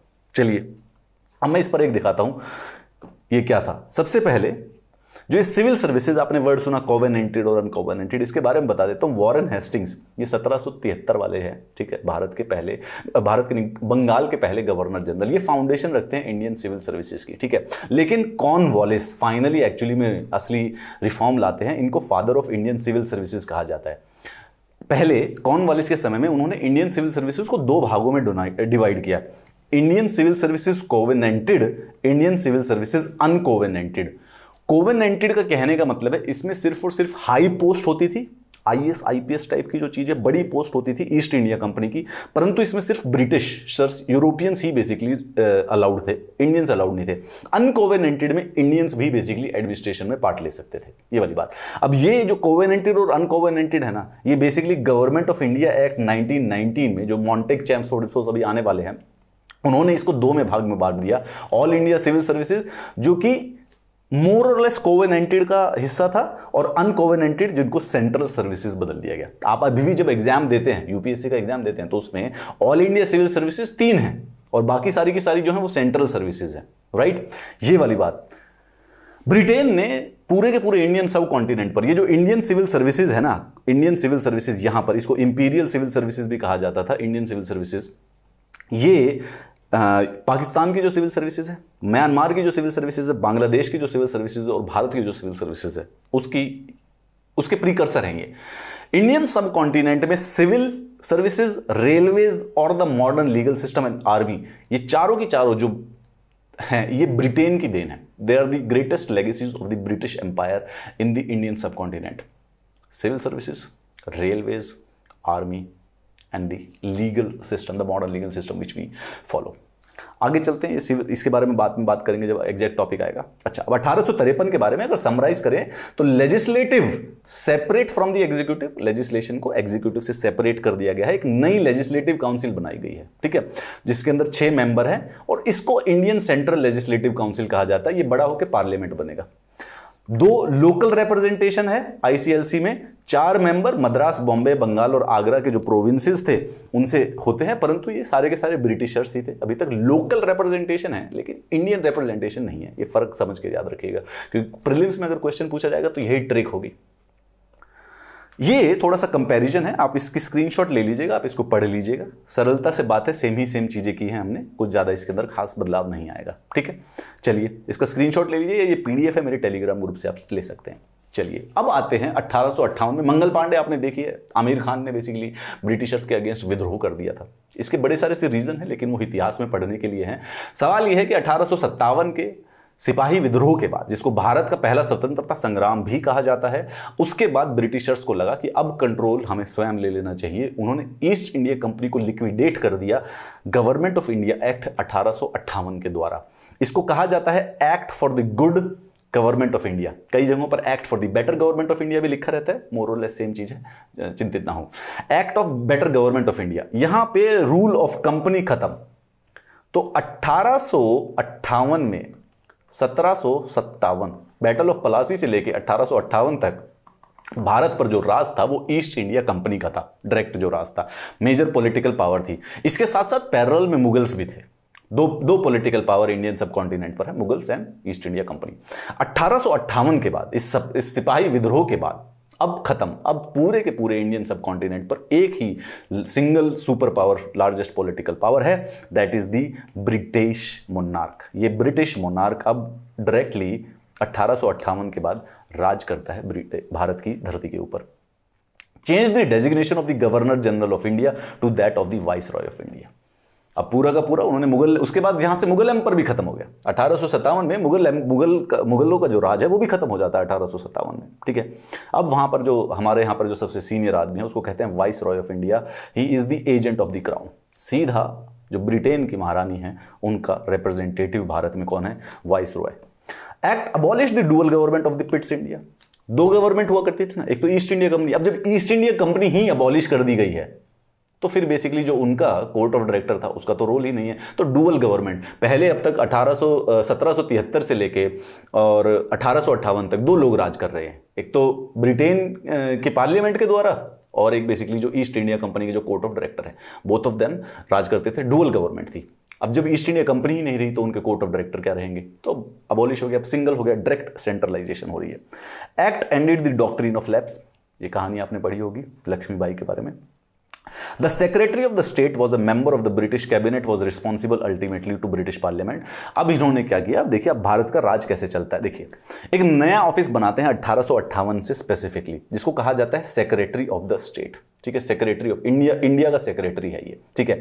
ये एक ऐसा आदमी है जो कि ब्रिटेन का जो कैबिनेट है उसका मेंबर है। याद रखिए, अभी हमारे जैसे ब्रिटेन, अभी हमारे भारत के कैबिनेट में प्राइम मिनिस्टर है और गृह मंत्री कौन है? बेसिकली अमित शाह है। लॉ मिनिस्टर, उसके प्रकार से क्या नाम है, हमारे फाइनेंस मिनिस्टर, ये हमारा कैबिनेट है, राइट। ऐसे जो ब्रिटेन का कैबिनेट हुआ करता था उसमें से एक आदमी को सेक्रेटरी ऑफ स्टेट बना दिया जाता था। भारत का सेक्रेटरी ऑफ द स्टेट होता था वो। उसके पास 15 मेंबर की काउंसिल थी उसको एडवाइस करने के लिए, भारत के प्रशासन को चलाने के लिए। एंड उसके अलावा एक वाइसरॉय जो कि डायरेक्ट क्राउन का रिप्रेजेंटेशन था, जो कि पहला आदमी है, Lord Canning was the first viceroy of India. तो अगर अब हम बात करें तो भारत के अंदर इस समय जो भारत की सरकार है वो 2 तरीके से चल रही है। ये इंडिया है, इंडिया को चलाता है वाइसरॉय, डायरेक्ट चला रहा है, ठीक है। He is the direct administrator of the country. इसके अलावा सेक्रेटरी ऑफ द स्टेट इसके पूरे के पूरे प्रशासन की देखरेख करते हैं, ठीक है। ये वाइसरॉय जो है ये सीधा क्राउन का रिप्रेजेंटेटिव है, और जो ये सेक्रेटरी ऑफ द स्टेट है ये पार्लियामेंट को रिस्पॉन्सिबल है, और पार्लियामेंट सीधा फिर क्राउन को जवाबदेही करता है। ये इस समय भारत का प्रशासन इस प्रकार से चल रहा है। अब 1947 तक ऐसे ही चलेगा। 2 लोग होंगे, एक तो ब्रिटेन के अंदर होगा सेक्रेटरी ऑफ द स्टेट जो कि प्रशासन देखता है, जिसके पास एक 15 मेंबर का काउंसिल है, और लेकिन मेन इंडिया में जो इंडिया को लीड करता है, जो इंडिया का सबसे senior most powerful political person है, that is the viceroy. Lord Canning was the first viceroy of the India. ये भारत के प्रधानमंत्री हैं, आप ये समझ लीजिए, ठीक है, चलिए अब आगे चलते हैं। आफ्टर द रिवोल्ट, रिवोल्ट हुआ 1858 में, उन्होंने अपनी सारी की सारी पावर्स अपने पास ले ली। नाउ द आइडिया बिकेम कि इंडियन को हमारे एडमिनिस्ट्रेशन में साथ रखना चाहिए, एसोसिएट रहना चाहिए इंडियंस को हमारी एडमिनिस्ट्रेशन के साथ। इसी पॉलिसी के तहत अगले 3 लॉ आते हैं 1861, 1892, 1909, जिसमें यह कोशिश की जाती है कि भारतीय जो हैं वो ब्रिटिश एडमिनिस्ट्रेशन जो कि इंडिया का है उसके अंदर धीरे धीरे किस प्रकार से एसोसिएट किए जाएंगे। तो अभी तक हमने देखा है जितने भी जो कानून थे, आप पढ़िएगा, लक्ष्मीकांत के पहले चैप्टर में दिए हुए हैं, 1773 से शुरू होते हैं और 1853 तक का जो चार्टर एक्ट है उसमें भारत के ऊपर जो पॉलिटिकल पावर राज करती है वो है ईस्ट इंडिया कंपनी। पैरेलल में मुगल भी राज कर रहे हैं, परंतु हम मुगल के बारे में पढ़ नहीं रहे हैं, इसलिए नहीं पढ़ रहे। पैरेलल में मुगल भी है पर मुगल के बारे में इसलिए पढ़ नहीं रहे हैं क्योंकि उनके द्वारा की गए जो भी इस समय एडमिनिस्ट्रेटिव या लेजिस्लेटिव डिसीजंस थे उससे भारत का भविष्य डिसाइड नहीं होता। अभी हम सिर्फ और सिर्फ ब्रिटेन पढ़ते हैं। क्यों? क्योंकि ब्रिटेन के ही जो डिसीजंस हैं, ब्रिटेन के ही जो एक्ट हैं, उसी से भारत का इस समय जो कॉन्स्टिट्यूशनल भविष्य है वो डिसाइड हो रहा है। Mughals became not important as far as the legislation is concern. उनका जो कहानी है वो बेसिकली चलती तो आराम से 1857 तक है। उसके बीच में इस समय औरंगजेब भी आता है 1700 सेंचुरी के समय, जिसने उसके इवेंट्स है but those are now historical events, constitutional events नहीं है। कॉन्स्टिट्यूशनल इवेंट्स ऑफ दिस 1700 से लेके 1850 तक जो है 1750 से 1850 तक जो कॉन्स्टिट्यूशनल इवेंट है वो सिर्फ और सिर्फ ईस्ट इंडिया कंपनी के काम के हैं। इसीलिए हम मुगल वाला जो कॉन्स्टिट्यूशनल इवेंट्स हैं, उन्होंने लेजिस्लेशन जो भी उनके जुडिशरी एडमिनिस्ट्रेशन जो थे उसको इतिहास में पढ़ा जाता है, संविधान में नहीं पढ़ा जाता, सिर्फ और सिर्फ ब्रिटेन वाले पढ़ रहे। 1858 अब हमको ले आता है पास अपने, जिस बात पर आपने बड़ी सारी सी मूवी देखी है, भगत सिंह की मूवी देखी है, गांधी की मूवी देखी है, रानी लक्ष्मीबाई की मूवी देखी है। रानी लक्ष्मीबाई ने एक्चुअली में अगर देखा जाए तो जो रिवोल्ट किया था वो ईस्ट इंडिया कंपनी के अगेंस्ट किया था, ब्रिटिश के अगेंस्ट नहीं, क्योंकि उस समय ब्रिटिश रूल नहीं था। Technically east India company is totally Britishers, उस पर ब्रिटिश ही राज कर रहे हैं, बट वेरी टेक्निकली, ठीक है, वेरी टेक्निकली स्पीकिंग 1858 में ब्रिटेन का राज स्टार्ट होता है, मोनार्क का डायरेक्ट इंडिया में। अब वो इस पॉलिसी के तहत कि इंडियंस को एडमिनिस्ट्रेशन में एसोसिएट करना चाहिए, 1861 में एक कानून लाते हैं जिसको कहा जाता है Indian council act. Indian council act क्यों कह रहे हैं? 1853 में पहली बार लेजिस्लेटिव और एग्जीक्यूटिव फंक्शंस को अलग कर दिया गया। तो वाइस रॉय के पास जो काउंसिल होती है, गवर्नर जनरल ऑफ इंडिया के पास जो काउंसिल थी, उसको 2 भागों में बांट दिया, एक जो सिर्फ कानून बना रही है, एक जो सिर्फ एग्जीक्यूटिव फंक्शंस कर रही है। तो अब जब वो वाइस रॉय बन गया तो वो वही काउंसिल उसके पास है, ठीक है, जिसको Indian council of legislation, Indian central council कह रहे हैं, ठीक है। अब वो इंडियन सेंट्रल काउंसिल बड़े होके पार्लियामेंट बनेगी, इसीलिए अब जो कानून आता है उसको इंडियन काउंसिल एक्ट कहते हैं, क्योंकि उसी में, क्योंकि इसका मेन उद्देश्य है भारतीयों को प्रशासन में एसोसिएट करने का। और कैसे करेंगे? लेजिस्लेशन के द्वारा। एग्जीक्यूटिव फंक्शंस भारतीयों को 1909 में मिलेंगे, तो 1858 से लेके 1909 तक इंडियन काउंसिल एक्ट पढ़ते हैं हम। क्यों काउंसिल एक्ट? क्योंकि council act is related to legislation, और ब्रिटेन का उद्देश्य था कि इंडियन को लेजिस्लेशन में एसोसिएट किया जाए। एग्जीक्यूटिव में वो अभी भी नहीं कर रहे हैं, एग्जीक्यूटिव आएगा बाद में। यहां पर क्या करते हैं, जो 1773 में जो सेंट्रलाइजेशन स्टार्ट होती है और 1833 तक सबसे पीक पर पहुंच जाती है। क्यों? 1833 पर गवर्नर जनरल ऑफ इंडिया हो जाता है, राइट। उस सेंट्रलाइजेशन को अब खत्म किया जाता है धीरे धीरे। ये सेंट्रलाइजेशन को खत्म किया जाता है, बॉम्बे और मद्रास की जो पावर्स ली गई थी वो उनको वापस दे दिया जाते हैं। नाउ द प्रोसेस, देखिए 1773 से सेंट्रलाइजेशन की तरफ बढ़ते हैं और यहाँ पे 1861 से डिसेंट्रलाइजेशन की तरफ बढ़ते हैं 1935 में। यहाँ पे 1935 में ना प्रोविंसेस जो हैं उनको कंप्लीट ऑटोनॉमी दे दी गई, कंप्लीट डिसेंट्रलाइजेशन। 1773 से 1833 तक जब गए थे तो कंप्लीट सेंट्रलाइजेशन हो गई थी। एक आदमी जो था उसको गवर्नर जनरल ऑफ इंडिया कहने जाने लग गया था, ठीक है। Introduce representative institutions in India by associating Indians with the law making process. अब यहां पर पहली बार काउंसिल के अंदर भारतीय भी थे, जिसमें से पहले 3 लोग थे, raja of Banaras, maharaja of Patiala, sir Dinkar Rao, nominated थे। ऐसा इलेक्शंस कर नहीं आते थे, इलेक्शंस बहुत दूर आएंगे, इलेक्शंस आएंगे 1909 के करीब में। It empowered the viceroy to issue ordinances during emergency. आज भी प्रेसिडेंट ऑर्डिनेंस इशू करता है तो वो 6 महीने के लिए होती है उसकी। ये जो ऑर्डिनेंस था ये भी वही था 6 महीने के लिए, यहां से लिए गए हैं ऑर्डिनेंस। 1861 में से जो ऑर्डिनेंस था वो यहां से लिया गया, आज तक का जो फॉलो किया जा रहा है। Empowered the viceroy to frame the rules of business, the same power is given to the president of India under article 77। Same power Bharat के राष्ट्रपति थे उस समय के जो वाइसरॉय थे, परंतु क्योंकि एग्जीक्यूटिव को कंट्रोल करते थे तो प्रधानमंत्री भी वही थे। न्यू लेजिस्लेटिव काउंसिल बनाई गई, statutory recognition to portfolio system introduced by the lord Canning. Lord Canning को portfolio father of portfolio system कहा जाता है।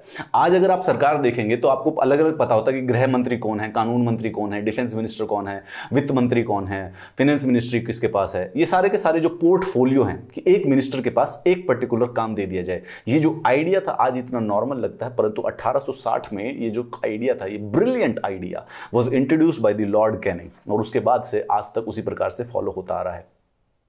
The cabinet had 5 ordinary members, home, revenue, military, law, finance और पब्लिक वर्क्स। ये पहले बस उस समय अगेन स्टार्ट किया, बिल्कुल एकदम ब्रिलियंट आइडिया आया है, बीज बोया गया है आइडिया का, तो सिर्फ और सिर्फ 5 ही बेसिकली पोर्टफोलियो हुआ करते थे। क्या करता है 1861 का act? Representative institutions, representative institutions का कहने का मतलब है कि जो भारतीय हैं वो अब लेजिस्लेटिव में मेंबरशिप रख सकते हैं, कुछ ना कुछ उसमें कंट्रीब्यूट कर सकते हैं। तीनों के तीनों नॉमिनेट हुए हैं, ठीक है। दूसरा, डिसेंट्रलाइजेशन। ये डिसेंट्रलाइजेशन शुरुआत करता है दोबारा से और फाइनल कंप्लीट कल्मिनेशन होती है 1937 में, जब प्रोविंसेस को कंप्लीट ऑटोनॉमी दे दी जाएगी। पोर्टफोलियो सिस्टम आता है 1861 से पहली बार। The father of the portfolio system is lord Canning, उस समय के भारत के वाइसरॉय हैं वो। ऑर्डिनेंस सिस्टम, 6 महीने के लिए वो ऑर्डिनेंस इशू कर सकता था वाइसरॉय बिना काउंसिल से बात किए हुए, राइट। इसी काउंसिल का काम है, लेजिस्लेटिव काउंसिल का कानून बनाना, वो उस पर उसके जो सबसे सीनियर हेड है वो वाइसरॉय हैं, लेकिन जरूरत पड़ने पर वो एक ऑर्डिनेंस डिक्लेयर किया कर सकता था जो 6 महीने तक वैलिड होता था। The same system is even right now followed. Council of governor general of India, देखिए यहां पर आप पूरा का पूरा इतिहास समझिए कि हो क्या रहा था अभी तक। Council of general of India 1773 से 1861 तक, अभी तक यहां पे काउंसिल जो बनी हुई थी उसको गवर्नर जनरल ऑफ इंडिया की काउंसिल कहा जाता था। 4 से 6 मेंबर हुआ करते थे जो कि कानून बनाया करते थे, ठीक है। 1853 में यही council of general of India के 2 फंक्शंस को अलग अलग कर दिया, लेजिस्लेटिव वालों को अलग कर दिया था और एग्जीक्यूटिव वालों को अलग कर दिया था। 1861 में इसको कंप्लीटली सेपरेट कर लेजिस्लेटिव काउंसिल कहा जाने लग गया। 1861 से लेकर 1947 तक जो भारत का प्रशासन है, कानून है, इसी लेजिस्लेटिव काउंसिल के द्वारा बनाया गया है। देन 1946 से 1950 तक इस लेजिस्लेटिव काउंसिल को कॉन्स्टिट्यूएंट असेंबली असर्ट करती है, हटा देती है, तब कॉन्स्टिट्यूएंट असेंबली स्टार्ट होती है। यहां पर 1947 से स्टार्ट होगा, जब तक भारत आजाद नहीं हुआ था यही लेजिस्लेटिव काउंसिल भारत का पार्लियामेंट हुआ करती थी। और भारत के आजाद होने के बाद कॉन्स्टिट्यूएंट असेंबली भारत का पार्लियामेंट हुआ करती थी। और लास्ट में जो 1950 में जब 26 जनवरी को हमारा संविधान बन गया तो कॉन्स्टिट्यूएंट असेंबली इंटरिम पार्लियामेंट बन गई। और जब उन्होंने इलेक्शन कराए 1951 में, फाइनली जाकर पार्लियामेंट ऑफ इंडिया, जो कि आज तक चल रहा है। This is how in 1773। आप समझिए, पर्पस समझ रहे हैं ना कि हम क्यों एक्चुअली में हिस्टोरिकल बैकग्राउंड समझ रहे हैं कि पार्लियामेंट का जो रास्ता है वो 1773 में शुरू होता है, जब गवर्नर जनरल ऑफ बंगाल को एक काउंसिल मिलती है भारत के जो ईस्ट इंडिया कंपनी के जो पोजेशंस हैं, जो भी जिन भी एरिया पर वो रेवेन्यू कलेक्ट कर रहे हैं उसके एडमिनिस्ट्रेशन के लिए, वो धीरे धीरे 1861 में 100 साल के बाद लेजिस्लेटिव काउंसिल बन जाती है। क्योंकि अब इतनी बड़ी चीज हो चुकी है, इतने ज़्यादा उनके पास डोमिनेशन है कि कानून बनाने के लिए एक अलग से सेपरेट बॉडी बनानी पड़ती है। और जब वो 1947 तक राज करते हैं फाइनली, क्योंकि नया संविधान बनाने में समय लगता है, तो कॉन्स्टिट्यूएंट असेंबली को भारत का पार्लियामेंट भी बना दिया जाता है और भारत इंटरिम पार्लियामेंट, और भारत को संविधान बनाने का भी बेसिकली काम सौंपा जाता है टिल द टाइम जब तक एक नया पार्लियामेंट 1951 में बनकर रेडी नहीं हो जाता। यह है हमारे इंडिया के मॉडर्न पार्लियामेंट की हिस्ट्री। 1892 में आ जाते हैं। 1892 में हमने 1861 का किया, फिर 1892 में फिर दोबारा से इंडियन काउंसिल एक्ट, जिसमें लिमिटेड रिप्रेजेंटेशन आती है विद इनडायरेक्ट इलेक्शंस। ये भारतीय, अगेन हर जगह आप जितने भी रिफॉर्म्स पढ़ेंगे कॉन्स्टिट्यूशन के, जब भी हिस्ट्री पढ़ेंगे तो आपको ये पता चलेगा कि जो भारतीय चाहते थे ब्रिटेन उससे हमेशा कम करता था। 1892 में भी, अब 1885 में कांग्रेस बन चुकी है, याद रखिए, जिसका काम है जो भारत के जो लोग हैं उनकी बातों को बेसिकली ब्रिटेन तक पहुंचाना। ठीक है, उनकी डिमांड है कि हमारी जो आपकी लेजिस्लेटिव काउंसिल है उसके अंदर भारतीयों की रिप्रेजेंटेशन बढ़ाएं। 1892 में बढ़ाई गई, परंतु भारतीय जो थे उनको और रिफॉर्म चाहिए थे। Gokhale met with Morley in England, assured him of further reforms, लेकिन जो वो रिफॉर्म्स हैं वो आते हैं 18 साल के बाद। अब यहां से जब हम प्रीलिम्स में पढ़ेंगे, जब प्रीलिम्स में क्वेश्चन आएगा तो 1892 वाज द फर्स्ट टाइम जब इनडायरेक्ट इलेक्शंस आते हैं इंडिया में। आज से पहले इलेक्शन ही नहीं थे, नॉमिनेट हो रहे हैं। ये जो मेंबर हैं जो नॉमिनेट हो रहे हैं, नॉमिनेटेड बनारस महाराजा पटियाला सर दिनकर राव। अब पहली बार 1892 में जो ये काउंसिल है, लेजिस्लेटिव काउंसिल जिसकी हम बात कर रहे हैं, ये जो लेजिस्लेटिव काउंसिल है इस पर इनडायरेक्ट इलेक्शन से, यानी कि नॉमिनेट नहीं हो रहे हैं, कुछ पर्टिकुलर बॉडीज हैं जो कि नॉमिनेट कर रही हैं। Limited representation with indirect election. इस लॉ के अंदर इलेक्शन वर्ड का यूज नहीं किया गया था, परंतु मोर और लेस वो एक इनडायरेक्ट इलेक्शंस थे। गोखले जी ने इसको अपोज किया, उन्होंने मिर्ले से बात की, उन्होंने बोला हम और रिफॉर्म लाएंगे। वो और रिफॉर्म आते हैं बहुत दूर जाकर 1909 के अंदर, मिंटो मॉर्ले रिफॉर्म्स। यहां पर अब ये आ गया है मॉडर्न। यहां पे जो चीजें होंगी ये सारी की सारी बिल्कुल एकदम हमारे जो मॉडर्न सिस्टम है उसके साथ कंप्लीटली एनालॉजिकल होंगी। आज से पहले तो सब कुछ मिक्स था, एग्जिस्ट ही नहीं करता था। 300-400 साल पहले की बात है। Now the things have become more important here. Indian council act 1909 Morley Minto reforms. याद है अब हमको 1858 के बाद एक वाइसरॉय है जो कि भारत में रहता है, एक सेक्रेटरी ऑफ द स्टेट है जो कि इंग्लैंड में रहता है। ठीक है, तो अब जॉन मॉर्ले और लॉर्ड मिंटो हमारे यहाँ पे भारत में है वाइसरॉय, और जॉन मॉर्ले जो कि एक ब्रिटिश कैबिनेट के मेंबर है, सेक्रेटरी ऑफ द स्टेट है इंडिया में। इन दोनों का नाम लेकर एक एक्ट आया है, Indian councils act of 1909। Introduce for the first time an element of elections at the legislative council. अब पहली बार इलेक्शन स्टार्ट हो जाते हैं। आज कितना आसान है आप लोगों के लिए समझना कि जो भी 18 साल से ऊपर का है उसको जो अधिकार है इलेक्शंस का वो संविधान में लिखा हुआ, आप जाकर इलेक्शंस कर सकते हैं, आपको कोई भी नहीं रोक सकता वोट देने से। पहली बार देश में ये 1909 में हुआ था, सेमिनल इवेंट है। At the provincial legislative council non official members to be in majority. चलिए यहां पर कुछ ऐसी गड़बड़ भी स्टार्ट होती है जिसके हम आज तक भी भुगत भी रहे हैं। Introduction of the separate electorate for Muslims. Morley Minto के दिमाग में आइडिया आता है कि मुस्लिम्स जो लेजिस्लेटिव काउंसिल्स हैं उसमें जो मुस्लिम मेंबर होंगे उसमें सिर्फ मुस्लिम लोग ही वोट कर पाएंगे। Legalised communal representation for the first time in India. इसका जो नुकसान है वो 1947 में भारत विभाजन के द्वारा चुकाएगा इस गलती का। Representation in excess of population according to Muslims provided for the first time association of Indian with the executive council of the viceroy. Satyendra Prasad Sinha became the first Indian to join the viceroy executive council, law member बन गए। आज से पहले जो भारतीय थे, जो nominated थे, सर दिनकर राव राजा बनारस जो पटियाला के राजा थे, वो वाइसरॉय की लेजिस्लेटिव काउंसिल के मेंबर हैं, कानून बनाने में मदद कर रहे हैं, परंतु कैबिनेट जो कि एग्जीक्यूटिव चीजें होती है उसमें नहीं थे। 1909 में पहली बार क्या क्या चीजें होती हैं? सबसे पहले जो इंडियन लेजिस्लेटिव काउंसिल है उसको बढ़ाकर कर दिया गया है 16 से 60 मेंबर का। First time association of Indians with the executive council. अब एग्जीक्यूटिव काउंसिल के अंदर इंक्लूडेड हो जाता है सत्येंद्र प्रसाद सिन्हा। तो एग्जीक्यूटिव काउंसिल में फर्स्ट पर्सन सत्येंद्र प्रसाद सिन्हा, और लेजिस्लेटिव काउंसिल में first person sir Dinkar Rao. वैसे तीनों आपको चुनने पड़ेंगे, बनारस, सर दिनकर राव और पटियाला के जो महाराज थे। Lord Minto basically is known as the father of the communal electorate. 1909 के बाद जब अगले जो कानून आएंगे तब तक भारत अपनी डेस्टिनी किसी और के हाथ में दे चुका होगा। Mahatma Mohandas Karamchand Gandhi is back from South Africa around 1916 in India. अगले जो कानून है वो आते हैं 1919 में, Montagu Chelmsford reforms. Morley Minto थे और ये दोनों हट चुके हैं, नए वाइसरॉय, नए सेक्रेटरी ऑफ द स्टेट। एक का नाम है मॉन्टेग और एक का नाम है चेम्सफोर्ड। ये इंडिया में पहली बार रिस्पॉन्सिबल गवर्नमेंट लाते हैं। रिस्पॉन्सिबल गवर्नमेंट का मतलब है कि जो मिनिस्टर्स हैं they are responsible to someone. आइए बात करते हैं उसके बारे में। Office of high commissioner of India was created in London. अब से पहले आप देखिए इंडिया का रूल किस प्रकार से हो रहा है।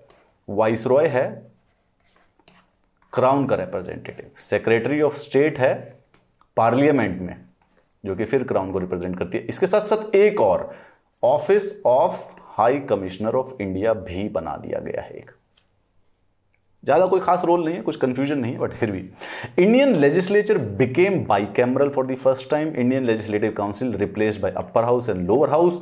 कम्युनल रिप्रेजेंटेशन जो 1909 में स्टार्ट हुई थी उसको बढ़ा दिया जाता है। याद कीजिए, और 4 लोगों को, किनको? सिख पहले, दूसरा Indian Christian, third Europeans and fourth is Anglo Indian. ये आपको याद रखिएगा किस प्रकार से है। डायरकी होती है created central public service commission in the 1926, यानी कि union public service commission UPSC 1919 के कानून के द्वारा बनाया जाता है, मॉन्टेग-चेसोल्ट। इस कानून की वजह से आप आज यूपीएससी का एग्जाम दे सकते हैं। क्या हुआ, फिर से देखते हैं। 1919 में डायरकी हुई सबसे पहले। ये जो सबसे इंपॉर्टेंट है, ये सबसे कंफ्यूजिंग वर्ड है, यही होगा आपके लिए। डायरकी क्या होता है? डायरकी ये होता है कि अब देखिए देश किस प्रकार से चल रहा है। सबसे पहले है, सबसे ऊपर है एक वाइसरॉय, जो कि देश का प्रेसिडेंट, प्राइम मिनिस्टर की तरह है। उसके बाद जो प्रोविंसेस हैं, अलग अलग उनके पास अपनी अपनी पावर्स है, छोटे छोटे उनके गवर्नर उनको रूल कर रहे हैं। प्रोविंसेस के सब्जेक्ट्स में 2 प्रकार के उन्होंने कानून बना दिए। एक तो है ट्रांसफर्ड सब्जेक्ट, एक है रिजर्व्ड सब्जेक्ट। ट्रांसफर्ड सब्जेक्ट का मतलब था कि governor with aid of ministers responsible to legislative council. तो भारत में एक तो वाइसरॉय की काउंसिल है, ये वाइसरॉय की काउंसिल है जो कि इंडियन पार्लियामेंट का काम करती है। उसके बाद अलग अलग प्रोविंसेस हैं, अलग अलग प्रोविंसेस की खुद की लेजिस्लेटिव काउंसिल है। ये विधानसभा के समय है, विधानसभा समझिए, ठीक है। अब रिस्पॉन्सिबल गवर्नमेंट का मतलब ये हुआ कि जो एक ट्रांसफर्ड सब्जेक्ट है, देयर इज सर्टेन सब्जेक्ट्स जिनको गवर्नर, प्रोविंसेस का जो चीफ मिनिस्टर और गवर्नर है, यानी आज के गवर्नर और चीफ मिनिस्टर का मिक्स जो था, वो प्रोविंस का जो था, वो इन सब्जेक्ट्स को रूल करेगा, इन सब्जेक्ट्स पे कानून बनाएगा with aid of ministers responsible to legislative council. इस लेजिस्लेटिव काउंसिल के जो मेंबर्स हैं उनकी मदद लेंगे। And then there were certain subjects जो कि गवर्नर सिर्फ और सिर्फ एग्जीक्यूटिव काउंसिल की मदद लेकर करेगा, यानी उसमें उसको रिस्पॉन्सिबिलिटी नहीं देनी पड़ेगी किसी की भी। इसको डायरकी कहा जाता है। 2 तरीके से, 2 भागों में बांट दिया गया कानून को। और उसके साथ साथ bicameralism, Indian central legislative council जो थी, जो कि 1853 में बनी थी, वो अब तक एक ही थी। अब उसको 2 भागों में बांट दिया गया, अपर हाउस और लोअर हाउस। धीरे धीरे देखिए किस प्रकार से पार्लियामेंट पूरा का पूरा बनता जा रहा है, और डायरेक्ट इलेक्शंस भी स्टार्ट हो गए हैं इंडियन लेजिस्लेटिव काउंसिल्स में। Extended communal electorate to 6 Indian Christians, Anglo Indians and Europeans. Limited franchise start होती है, कुछ प्रॉपर्टीड क्लास को वोट करने की शक्ति मिल गई है। सेंट्रल पब्लिक कमीशन बनाया जाता है एक, जो कि 1926 में बनता है। इसके अंदर लिखा गया था 1919 के कानून में, और उसको बना दिया जाता है। And also for the first time 1919 के जो मॉन्टेग-चेसोल्ट रिफॉर्म्स थे, उनके अंदर एक खुद ही एक प्रावधान था एक ऐसे कमीशन का जो कि इसके बारे में निर्णय लेंगे कि ये काम कैसे किया। They will analyse the application of it, क्या ये सक्सेसफुल था या नहीं था। आज से पहले ऐसा कभी नहीं होता था, बन जाता था, उसके बाद जो भी चलता था 10 साल 20 साल के बाद वो दोबारा से आके काम फिर से किया करते थे। However 1990 Montagu Chelmsford reforms itself had a specific provision जिसमें स्टैट्यूटरी कमीशन बनाने की बात की गई, जो कि था कि 10 साल के बाद दोबारा से एक कमीशन बनाइएगा जो कि इस चीज को एनालाइज करेगा। वो 10 साल से थोड़ी सी पहले आ गया साइमन कमीशन के नाम से। आपने हिस्टोरिकल फोटो जरूर देखी होंगी साइमन कमीशन के नाम से। दिस साइमन कमीशन के अंदर 7 मेंबर थे, सातों के सातों वाइट थे। इस चीज का बड़ा सारा सा बेसिकली क्या नाम है, अपोजिशन हुआ था। इन्हीं प्रोटेस्ट में लाला लाजपत राय की एक लाठीचार्ज के दौरान मृत्यु हो गई थी। साइमन गो बैक, क्योंकि ये हमें पसंद नहीं आया था। सारे के सारे इंडियंस को रिप्रेजेंटेशन देना चाहते हैं आप, और उस कमीशन के अंदर कोई भी इंडियंस नहीं है। उसने जो रिपोर्ट दी साइमन कमीशन ने, उसके बारे में राउंड टेबल कॉन्फ्रेंसेस हुई। आपने इतिहास में पढ़ी होंगी 3 राउंड टेबल कॉन्फ्रेंस, वो साइमन कमीशन की रिपोर्ट के ऊपर ही डिस्कस की गई थी। और वो फाइनली उन राउंड टेबल कॉन्फ्रेंसेस का जो रिजल्ट निकला वो था हमारा आखिरी गवर्नमेंट ऑफ इंडिया एक्ट 1935। काफ़ी डिटेल्ड है। बेसिकली भारत का संविधान का जो 60% है हमने यहीं से निकाला है। यहाँ तक 1935 तक आते आते मॉडर्न इंडिया की जो नींव होगी वो सारी की सारी डिसाइड हो चुकी है। गवर्नमेंट कैसे होगी, सरकार कैसे बनेगी, सेपरेशन ऑफ पावर, सरकार, फेडरलिज्म, सब कुछ इसके अंदर। 60% of Indian constitution has been picked from the government of India act 1935। Government of India act 1935 is the longest act by the British Parliament ever enacted. Indian Constitution is the longest written constitution in world, right? और जो 19 बनना भी था, क्योंकि 1935 का जो government of India act था was the longest act by British parliament ever enacted. इसके अंदर कुछ माइनर चीजें जो कि जनरल नॉलेज के लिए ही हैं। सिंध को बॉम्बे से सेपरेट कर दिया गया था, बिहार और उड़ीसा को सेपरेट कर दिया गया था, पहले साथ ही हुआ करते थे। बर्मा को भी बेसिकली भारत के एडमिनिस्ट्रेशन से सेपरेट करके एंटायरली डिफरेंट उसमें काउंट कर दिया गया था। डिटेल में बात करें, एक ऑल इंडिया फेडरेशन बनाने की बात की गई, जिसमें प्रोविंसेस और प्रिंसली स्टेट्स को यूनिट्स बनाया जाएगा यूनाइटेड स्टेट्स ऑफ अमेरिका के तहत, ठीक है। परंतु प्रिंसली स्टेट्स माने नहीं, ये ऑल इंडिया फेडरेशन यूनिट कभी भी एग्जिस्टेंस में, अस्तित्व में नहीं आई। Residuary powers were given to the viceroy, याद कर लीजिएगा। Diarchy in the provinces introduce provincial autonomy, वो जो 1919 में जो डायरकी इंट्रोड्यूस की गई थी वो सक्सेसफुल नहीं हो पाई, अबॉलिश कर दी गई। Provincial autonomy, complete provincial autonomy, जो डिसेंट्रलाइजेशन 1861 से स्टार्ट होती है, यहां पे कंप्लीट हो जाती है। अब जो राज्य हैं उनके पास कंप्लीट अमेरिकन टाइप की ऑटोनॉमी मिल जाती है, अमेरिकन टाइप की। लेकिन हम जब संविधान बनाएंगे तो इतनी कंप्लीट ऑटोनॉमी नहीं देंगे, हम थोड़ा सा यूनिटरी टिल्ट रखेंगे अपने संविधान के अंदर। Introduced bicameralism in the 6 out of 11 provinces, 11 province हुआ करते थे। बाइकैमरलिज्म पहले सेंटर पे था 1919 में, अब बेसिकली प्रोविंसेस में भी इंट्रोड्यूस कर दिया गया है। कम्युनल रिप्रेजेंटेशन को बढ़ा दिया गया by providing separate electorates for the schedule caste, women and labour. 1909 में सिर्फ मुस्लिम्स के लिए, 1919 में Sikh, Indian Christian, Anglo Indian और यूरोपियन के लिए, ठीक है। और इस एक्ट के तहत 2 को और दे दिया गया, women and labour and schedule caste को भी। Abolish the council of India established by the government of India act of 1858। Secretary of the state of India was provided with a team of adviser, अलग बात है। Reserve bank of India भी इसी act के द्वारा बनाया गया था, modern RBI. Established the federal public service commission, provincial public service commission, joint public service commission for 2।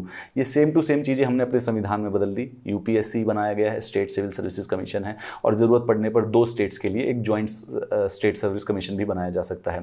Federal court which was set up in 1937, ये इन्होंने इसी एक्ट के तहत जो हमारा मॉडर्न सुप्रीम कोर्ट है वो बना दिया था। उसका नाम रखा गया था फेडरल कोर्ट, 1937 में बना था वो, लेकिन हमने उसके बाद आज़ादी के बाद बदल के उसका नाम फाइनली सुप्रीम कोर्ट के नाम से रख दिया गया था। This was the government of India act 1935। इसके बाद थोड़े 4-5 साल के बाद वर्ल्ड वॉर 2 स्टार्ट हो जाती है। ब्रिटेन को लग जाता है कि अब भारत हमसे नहीं संभलेगा, और भारत की जो इंडियन नेशनल मूवमेंट है which was led by almost every section of the society and Mahatma Gandhi and Congress together, basically finally government of India act के तहत लास्ट में 1947 में इंडिया इंडिपेंडेंस एक्ट आता है। An act to make provision for setting up in India 2 independent dominions. क्या होता है, पूरी कहानी बताता हूं, देखिए आपको। इंडिया इंडिपेंडेंस एक्ट 1947 एक्चुअली में 20 फरवरी 1947 को जो ब्रिटेन के प्रधानमंत्री थे एटली, वो डिक्लेरेशन करते हैं कि किसी भी हालत में 30 जून 1948 से पहले पहले भारत से ब्रिटिश राज खत्म हो जाएगा। 1948, 1 साल बाद, हमारी आज़ादी 1947 में ही हो गई है, याद रखिए, ठीक है। तो देश है कि 20 फरवरी 1947 को, ठीक है, अगस्त में हमारी आज़ादी है। उस साल फरवरी में एटली प्राइम मिनिस्टर हैं जो, वो कह रहे हैं कि कुछ भी हो जाए, अगले साल जून 1948 तक ब्रिटेन का राज खत्म हो जाएगा भारत से। चलिए, इस बात पर मुस्लिम लीग भड़क जाती है, बहुत सारे प्रोटेस्ट करती है। जून 3 को, उस प्रोटेस्ट के बाद जून 3, 1947 को पार्लियामेंट कहता है any constitution found by constituent assembly will not apply to the areas which are not willing to. समझने की कोशिश कीजिए, आज़ादी के बाद ये बात चल रही है। 1946 में ना कॉन्स्टिट्यूएंट असेंबली बना दी गई है, कॉन्स्टिट्यूएंट असेंबली बना दी गई है कि आप अपना संविधान स्वयं बना लीजिए, ठीक है। आज़ादी ऑलमोस्ट मिलने को हो चुकी है, पहले ही पता चल चुका हमें 1-2 साल के, अब ब्रिटेन ज़्यादा दूर नहीं रहने वाला है। ये 1946 में कॉन्स्टिट्यूएंट असेंबली में मुस्लिम लीग भी पार्ट ले सकती थी। उस समय अगर वो रहते तो साथ भी रह सकते थे, पूरा भारत जो है वो साथ रह सकता था। However, there were historical circumstances हैं, हम मुद्दे पे आते हैं इस वाली बात पे। तो जैसे ही 20 फरवरी को डिक्लेरेशन होती है, मुस्लिम लीग प्रोटेस्ट अगेंस्ट इट, ठीक है। ऐसे में जून 3, 1947 को ब्रिटिश पार्लियामेंट कहता है कि जो कॉन्स्टिट्यूएंट असेंबली के द्वारा जो संविधान बनाया जाएगा वो उन जगहों पर लागू नहीं होगा जो नहीं चाहते हैं, अनविलिंग टू। उसी दिन माउंटबेटन प्लान, लॉर्ड माउंटबेटन अपना एक प्लान भी प्रस्तुत करते हैं भारत को डिवाइड करने का। वो प्लान फाइनली जाकर कांग्रेस को और मुस्लिम लीग को, दोनों को मानना पड़ता है, वो मान लेते हैं और भारत का विभाजन तय हो जाता है। 3 जून 1947 को माउंटबेटन प्लान एक्सेप्ट होता है कांग्रेस को और मुस्लिम लीग को। 4 जून 1947 को इंडिया का जो ये इंडिपेंडेंस एक्ट है, Indian independence act, British parliament में इंट्रोड्यूस किया जाता है 18 जुलाई 1947 को। इसको रॉयल एसेंट यानी कि बेसिकली जो वहां की मोनार्क हैं वो साइन कर देते हैं, and it comes into force on the August of the 15 of the 1947। Bharat finally स्वतंत्र हो जाता है 200 कंटिन्यूअस ब्रिटिश राज के द्वारा। 200 साल तक ब्रिटिश ने भारत की धरती पर राज किया, एंड फाइनली 15 अगस्त 1947 को, जो कि लॉ बेसिकली याद रखिए कि लॉ जुलाई 18 इवेंट, वो भी इंपॉर्टेंट डेट है, जुलाई 18 1947 को कानून बन चुका था कि कुछ भी हो जाएगा 15 अगस्त को बेसिकली आज़ादी मिलेगी ही मिलेगी। ये जो इंडियन इंडिपेंडेंस एक्ट है इसके अंदर ये लिखा हुआ है इंडिया एक इंडिपेंडेंट और सॉवरेन स्टेट रहेगा 15 अगस्त से। उस कानून में लिखा 15 अगस्त, इसीलिए 15 अगस्त है। 2 इंडिपेंडेंट डोमिनियन बनेंगे जो अगर चाहें तो ब्रिटिश कॉमनवेल्थ से हट सकते हैं। यहां पर जो जो कॉन्स्टिट्यूएंट असेंबली हैं उनको पावर दी गई इस कानून के द्वारा। हमारी कॉन्स्टिट्यूएंट असेंबली ने हमारा संविधान इसलिए बनाया है क्योंकि इंडियन इंडिपेंडेंस एक्ट में ये लिखा गया था कि ये जो कॉन्स्टिट्यूएंट असेंबली हैं they can frame and adopt any constitution, और ब्रिटिश पार्लियामेंट के द्वारा कोई भी बना हुआ लॉ भी रिपील कर सकते हैं। Secretary of the state of India को अबॉलिश कर दिया गया, अब क्या जरूरत है, अब तो आजाद हो चुके हैं। It declared it assign dual functions. अच्छा, जो कॉन्स्टिट्यूएंट बॉडी थी, ठीक है, वो डुअल फंक्शंस, कॉन्स्टिट्यूएंट अर्थात कानून संविधान बनाएगी, कॉन्स्टिट्यूएंट असेंबली है वो, एंड लेजिस्लेटिव, जब तक संविधान नहीं बनेगा तब तक पार्लियामेंट का भी काम करेगी। This was the role given to these constituent bodies through the Indian independence act. Finally the birth of India's freedom, nation wakes to a new life. ये 15 अगस्त के अखबार हैं हमारे ही देश के। Mr. Nehru calls for big effort from people, incessant striving task of the future. Lord Mountbatten greets Pakistan. Indeed, वो उस समय कराची में भी गए थे। Frenzied enthusiasm in Bombay, crowd in the festive. New cabinet of India, 14 members बना दिए गए थे। Pandit Nehru to be premier। 15 अगस्त 1947 का अखबार है ये, बॉम्बे का छपा हुआ, times of India, Hindustan times. India independent and the British rule has and. आज हमने जो ये लेक्चर था ये स्टार्ट किया था 31 दिसंबर 1600 से, and then we are actually ending it approximately 347 years after. 347 साल के बाद अगस्त 15 1947 को आज हम एंड की तरफ बढ़ रहे हैं। It takes 350 years of that eventful evening. उसको जिसको अंदाजा नहीं लगाया जा सकता था 350 वाले उसके क्या रिप्रिकॉशंस होंगे, अभी भी हो रहे हैं। British rule has end, the constituent assembly will take over, Mountbatten appointment as governor general endorsed, new star rises in the east. ऐसे सेलिब्रेट हुई थी आपके भारत का स्वतंत्रता दिवस। Leaders tell nation to tasks ahead. शताब्दियों की दास्ता के बाद भारत में स्वतंत्रता का मंगल प्रभात हिंदुस्तान के द्वारा लिखा गया था। बापू की चिर तपस्या सफल, भारतीय विधान परिषद द्वारा शासन सत्ता ग्रहण। विधान परिषद अर्थात की कॉन्स्टिट्यूएंट असेंबली के द्वारा पावर को ले लिया गया है। गांधी जी कह रहे हैं जब तक जनता की आंखों में एक भी आंसू की, हमारा राष्ट्रगान भी यहां पर लिखा गया है। बर्थ ऑफ पाकिस्तान, अगेन वहां के न्यूज़पेपर में, डॉन वहां का एक न्यूज़पेपर है। Birth of Pakistan an event in history, definitely an event in history. Dawn of freedom in Indian union, it was actually, साथ ही साथ भारत का पार्टीशन भी हुआ था, and that partition led to one of the greatest humanitarian crisis of the world ever. हजारों लोग riots में मारे गए, हिंदू मुस्लिम राइट्स में, रिलीजियस राइट्स में, एंड लैक्स ऑफ पीपल अपने अपने जो पुराने जहां जहां रहे थे वो जिंदगी भर वहां से उखाड़ कर फेंक दिए गए। जीवन कंप्लीटली अस्त व्यस्त हो गया। द पार्टीशन के जख्म जो हैं वो दोनों देशों के लिए अभी भी नहीं भरे हैं। Heavy riots, death roll as Indian gets independence, इसके बारे में भी बात करेंगे। This was the historical background of the Indian constitution. अब हम फाइनली अपने भारत के संविधान पे आ जाएंगे। सिर्फ एक छोटी सी कहानी और बचती है जो कि हम अगले लेक्चर में करेंगे कि आखिर संविधान बनने का क्या प्रोसेस था। अभी हम करीब बात की थी, आज हमने 1947 तक की, ठीक है। 1773 से 1947 तक, यही आपका पहला चैप्टर आपको बताएगा। उसमें से आपको बस ये क्वेश्चन समझना होता है कि कौन सा इवेंट कब हुआ, कम्युनल रिप्रेजेंटेशन कब हुई, लोकल रिप्रेजेंटेशन कब हुई, इलेक्शंस कब स्टार्ट हुए, स्लेवरी कब अबॉलिश हुई। फैक्चुअल डेटा है। अब हम बात करेंगे अगली क्लास के अंदर 1947 से लेकर 1950 तक की। एक छोटा सा प्रोसेस है संविधान बनने का। And then from there on we will start studying the Indian constitution, each and every article, each and every part, हर उसका पूरा का पूरा प्रावधान और उसके nuance. Will complete the whole Lakshmikant in 100 hours. For anything else, you can connect with me on this Telegram account for the PDFs also. And for अगर कोई और किसी प्रकार का डाउट है तो you can find me anywhere on my social media और आप मुझे मैसेज कर सकते हैं।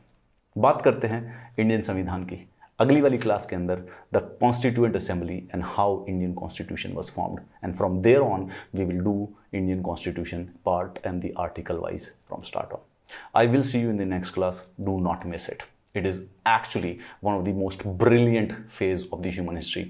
Indian Constitution एक ऐसा डॉक्यूमेंट है जिसको आज से 1000 साल बाद जब ह्यूमैनिटी पीछे मुड़ के देखेगी, it would look like a work of art. 70 सालों से बेसिकली आप सोच के देखिए कि पूरा का पूरा जो 1/6 ऑफ ह्यूमैनिटी है वो सिर्फ और सिर्फ इस डॉक्यूमेंट के बेसिस पर अपनी पूरी की पूरी जिंदगी जी रही है।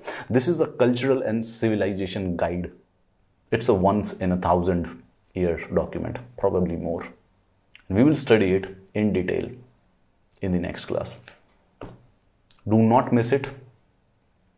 My name is Amit Varidikilor. I will see you again. Have a nice day.